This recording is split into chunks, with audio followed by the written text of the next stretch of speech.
Pak Dasko, nggak usah jauh-jauh mikir sampai orang asing. Justru yang nyata-nyata ganggu kinerja Pak Prabowo itu adalah geng Oslo yang masih saja anteng pegang jabatan di kabinet. Kata Dasko, ada pihak asing mulai mengganggu Prabowo. Wow. Ini di sebuah acara yang dihadiri oleh Jumhur Hidayat dan Syahganda Nainggolan. Tampaknya begitu ya, karena fotonya menunjukkan itu. Kecuali ini sebagai ilustrasi saja. Berbagai tantangan dan gangguan sudah dirasakan pemerintahan Prabowo Subianto meski belum genap 100 hari bekerja. Hal ini diungkap oleh Wakil Ketua DPR Sufmi Dasko Ahmad saat menjadi keynote speech dalam diskusi bertajuk Paparan Pembangunan Indonesia 2025, Harapan dan Tantangan, Selasa 7 Januari. Kemarin ya, sekarang Rabu. Dalam pemerintahan yang kurang dari 100 hari sudah banyak gangguan, walaupun kecil tapi lumayan mengganggu. Wow, ngeri. Kecil aja mengganggu. Gimana kalau gangguannya besar? Ngeri kali nih.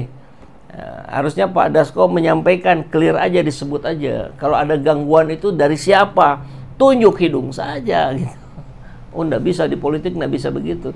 Ya kan, kadangkala kita harus mengikuti alur. Kadangkala kita juga harus tegas-tegasan saja, biar clear, biar membedakan Prabowo dengan Jokowi. Gangguan tersebut bahkan dirasakan salah satunya dari kepentingan asing yang merasa terganggu dengan kebijakan hilirisasi pemerintah.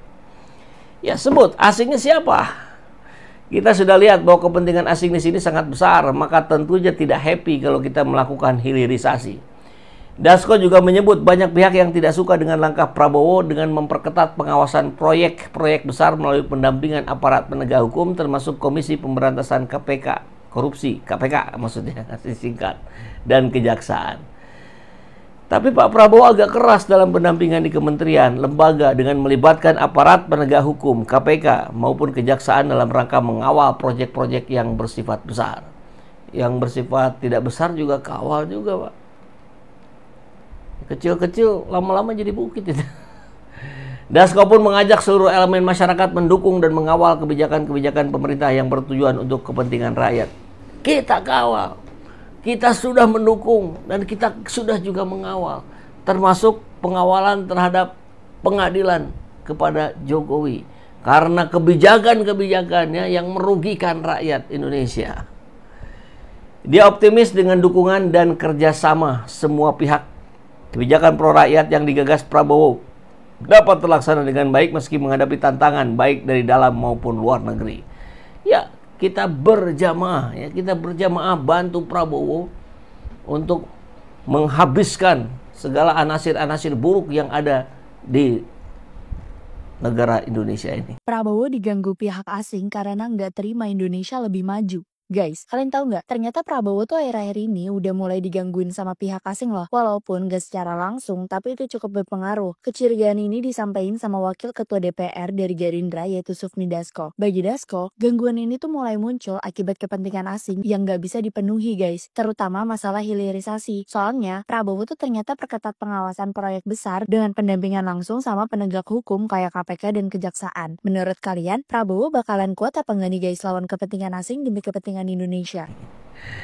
Nah, gimana kata kawan-kawan netizen ya? Coba kita lihat. Kalau kurang pintar itu ya paling mudah nyalahin orang lain.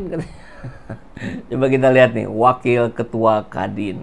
Mereka ngelihat gini, mereka mulai pasang kuda-kuda dalam artian gini, daya beli di Indonesia itu dilihat nggak naik gitu. Sementara kosnya tinggi. Ngapain saya tinggal di Indonesia? Saya cabut aja, pindah kemana? Vietnam, Malaysia, Bangkok, yang memang pertumbuhannya jelas. Pak Prabowo tuh ngomongnya bagus banget, berapi-api. Tapi saya ngelihat ya, penterjemahan dari menterinya nggak pinter gitu menerjemahkannya dengan baik gitu loh. Nah itu yang jadi masalah. Kalau misalnya tadi efeknya, ini banyak yang sudah mulai ngitung akan relokasi gitu loh, akan relokasi tempat dari perusahaan asing. Kemudian perusahaan-perusahaan lokal, kalau daya belinya rendah, kemudian kosnya tinggi, apa? Paling gampang ngurangin pegawai. Pengangguran lagi tinggi dong. gitu. Pengangguran tinggi, tanggung jawab negara lagi. Akhirnya maksudnya mau mendapatkan penghasilan, nanti tambah lagi stimulusnya di orang-orang yang pengangguran tersebut. Salah kan? Nggak berani jawab kan? kita dengarkan Mas Ratu, silakan jawab langsung. Silakan. Ya, Wakil Ketua Kadin. Inilah yang terjadi hari ini. Bagaimana investor kemudian mengalihkan investasinya karena trust. Kan intinya ternyata begitu. Investor asing ini tidak ada trust kepada Indonesia. Apalagi melihat kepemimpinan Jokowi yang ancur-ancuran. Bohong pula, tukang bohong pula. Investor sudah antri 120 dari Singapura. Nggak ada satupun. Sampai sekarang nggak ada. Apa itu bukan kebohongan? Tapi kan dia malah nanda tangan motor dari Sumatera Barat. Jadi Jokowi yang full gimmick ini nggak bisa dijadikan panutan gitu.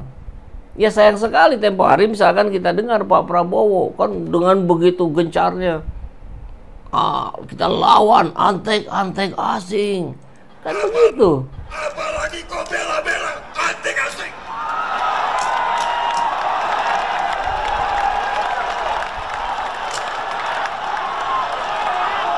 Inilah aksi gebrak podium yang dilakukan Prabowo saat berkampanye di Yogyakarta Senin siang. Saudara-saudara sekalian, kita mengerti masalahnya. Masalahnya kekayaan Indonesia dirampok. Kekayaan Indonesia dicuri. Kita perlu memilih pemerintah yang akan menghentikan perampokan ini. Saya senang sekali dengan kata-kata ini ya. Apalagi kau bela-bela antek asing. Ayo Pak, gebrak meja Pak. Untuk asing-asing yang akan mengganggu kita. Tapi kita harus benar dulu, kitanya harus baik dulu, kitanya harus membaik dulu gitu. Konsolidasinya. Koruptor tanggapin semua. Termasuk kalau itu pun dari para menteri, jangan ragu Pak. Itu yang bisa menunjukkan bahwa Pak Prabowo punya pusaka sebagai presiden. Pak Jokowi jangan berbohong ke rakyat lagi. Udah berulang kali Pak Jokowi itu menyesatkan rakyat karena seolah-olah cuannya 530 triliun. Kita dapat cuan. Itu cuma 5% aja yang kita nikmati, sisanya China. Kalau cuan betul-betul kita rupiah kita akan menguat, Bang. Kalau ekspornya naik, ya rupiahnya menguat. Karena hak mereka untuk bawa hasil ekspornya ke negara sana. Jadi nggak ada tuh uang yang dianggap bisa dihasilkan sampai 500 seperti tadi Bung Faisal katanya. Nggak ada, bohong ya. Yang dimaksud 530 triliun yang Pak Jokowi katakan adalah nilai ekspor yang dilakukan oleh perusahaan-perusahaan smelter. Yang tadi 95% larinya ke China. Mana cuannya? Utang terus APBN. Kalau CPO Bang, Iya. CPO ini kan kita petani itu, Iya. ada petani Sawit. ngekspor kan? Iya. Itu ada pajak ekspornya Bang. Oke. Pajak ekspornya bisa 30%, ya. Ada bea sawit juga, ada betul. 2 itu. Kalau mereka nol, sama-sama batu bara itu nol. Insya Allah. Almarhum Faisal Basri. Mudah-mudahan Allah melapangkan kuburnya. Salah satu pejuang kita, ya, yang harus kita ikuti, yang harus kita lanjutkan perjuangannya. Untung nilai ekspornya 500 triliun, disebut untungnya 500 triliun. Jokowi. Jadi nggak layak itu disebut guru ya, disebut teladan itu sama sekali nggak layak. Ya, Pak Prabowo mudah-mudahan membaca ya respon-respon dari rakyat. Lah katanya macan Asia, lawan dong antek asing. Dulu gebrak-gebrak podium mau lawan antek asing. Sekarang jadi presiden koloyo. Lawan rakyat pasti dukung kalau memang benar. Ya, kita dukung. Kalau pihak asing akan selalu mengganggu, apalagi sejak Prabowo menjadi presiden, asing kesulitan gerayangin kekayaan Indonesia. Sayangnya anak negeri ini nggak ngeh tentang hal ini, terutama yang benci Pak Prabowo dan asing yang memanfaatkan kebencian ini. Semoga Indonesia sadar. Ya, salah satu bentuk kesadaran kita adalah kita lihat dulu kekuatan kita. Kalau dalam kekuatan kita ternyata banyak para pengkhianat, banyak agen-agen proksi asing dan asing, ya itu dulu yang singkirkan gitu. Tugas pemimpin menghadapi dan memenangkan setiap tantangan dan masalah. Bahkan jika ada oknum penjilat di sekeliling Pak Prabowo pun juga merupakan gangguan yang tak kalah bahayanya dari gangguan asing. Karena menjadikan Pak Prabowo kesepian dalam pemikiran. Pak Dasko, gak usah jauh-jauh mikir sampai orang asing. Justru yang nyata-nyata ganggu kinerja Pak Prabowo itu adalah geng Oslo yang masih saja anteng pegang jabatan di kabinet. Jadi presiden kerjaannya jangan ngeluh, curhat, mending berhenti, malu sama jabatan. Ya, saya kira Pak Prabowo hari ini harus terus kita dampingi ya, agar punya kekuatan, dapat dukungan dari rakyat untuk memberantas kejahatan yang dilakukan oleh para pembantunya. Kan begitu. Biar tenang di pemerintahan Pak Prabowo, selama Mulyono dan keluarga terkorup masih bergentayangan dan tidak diadili, maka akan jadi sandungan buat pemerintahan Pak Prabowo. Kan Pak Prabowo presiden, jika tidak memihak ke rakyat, maka kami rakyat siap bela Pak Prabowo. Jika Bapak memihak ke rakyat, kita bela. Saatnya adili Jokowi, Mulyono, sama sajalah. Jokowi bin Mulyono bin Mukidi ya. Katanya macan Asia, masa takut? Enggak ada kalimat ketakutan dari Pak Prabowo sebenarnya ya.